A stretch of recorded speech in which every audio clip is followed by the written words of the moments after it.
Here is the question. Let us first get some points for this function fx. The points will be f0 equals to 1. You see f1 will be 0, and let us take irrational numbers other than integers such as f1 by 2, 3 by 2, 5 by 2, f7 by 2. These all will be equals to half, that is less than 1.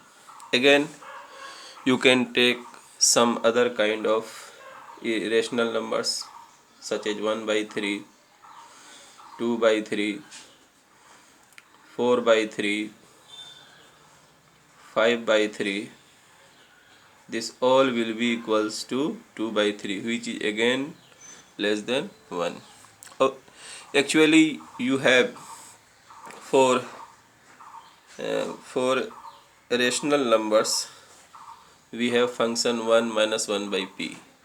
Here p is a natural number according to question, so obviously this will be less than 1.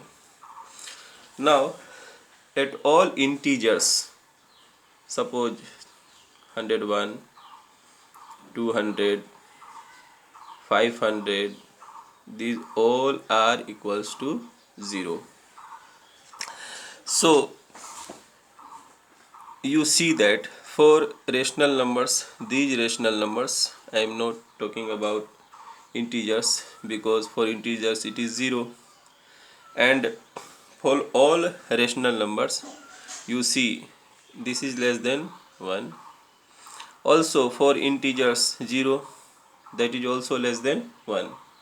When you take at the side of these rational numbers 1 by 2, 1 by 3, 101, you know there are infinite number of irrational numbers between two rational numbers. So there may be an irrational number close to half, but when you take any irrational number close to any rational number, you are taking an irrational number, then its value will be 1, because here you see for all irrational numbers fx is 1, so this jumps from half to 1. So option A, all x belonging to rational number are strict local minima for f, it is true.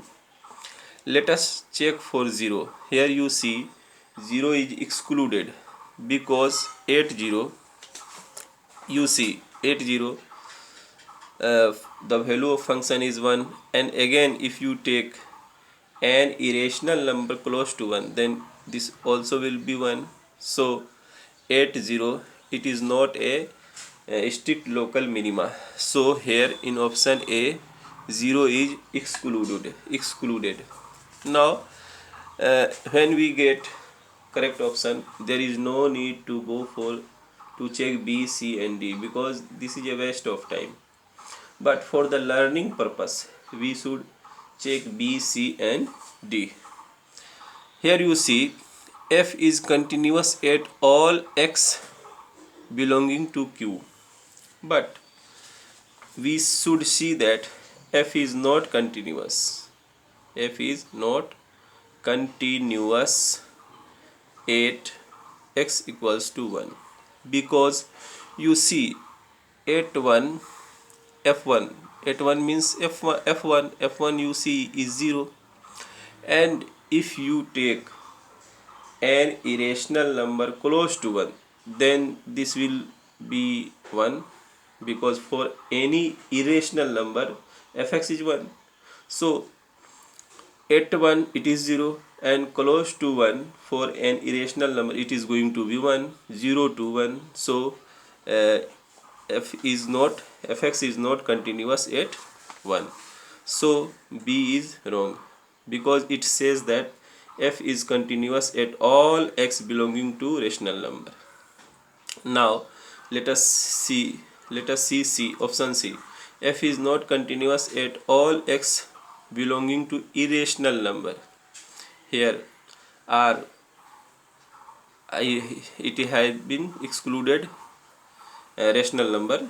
This means that we have to take only irrational numbers. But let us see an irrational number like this, 0 0 0 0 0 0 0 3. You know, this is an irrational number, so its value, if you take x equals to this thing, then this will be 1. And if you take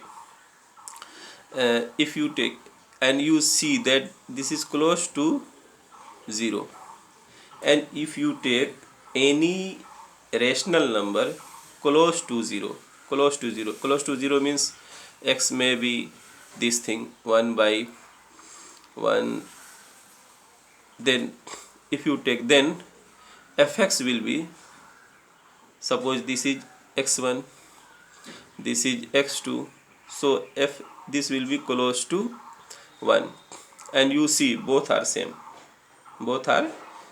so close to 1 irrational number, for those irrational numbers which are close to 0, uh, f is continuous, because these two values are equal.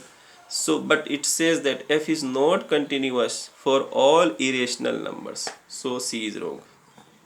Now let us see option D. In option D you see f is not continuous at x equals to 0, and you see that at 0 fx is 1, and close to 0, if you take close to 0 an irrational number, then it will be 1, because for all irrational numbers function is, the value of fx is 1, and also you see f0 is 1, so at x equals to 0 function is continuous, but it says that it is not continuous, so this option D is also wrong. So we have only one correct option, that is A.